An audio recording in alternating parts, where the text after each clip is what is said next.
Tretja stvar pri tem, kar ljudje mislijo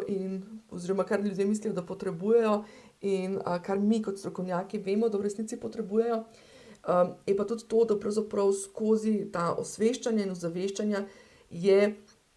potrebno graditi to zaupanje. To se pravi, zaupanje v to, da imamo mi neko rešitev, da znamo mi to rešitev, jim dati in da smo v bistvu mi prava oseba, skratka prava oseba v tem smislu, da, imajo ljudje tudi tukaj priložnost, da nas spoznajo, ali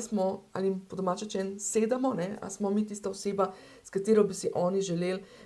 delati dolgoročno oziroma delati v nekih mentorskih programih ali pa iti v neke skupinske programe, predavati naše spletne tečaje in podobno, ne. Skratka, skozi to osveščanje in ozaveščanje ne gre samo za to, da mi, se pokažemo, koliko smo pametni, ampak predvsem, da gradimo tudi to zaupanje,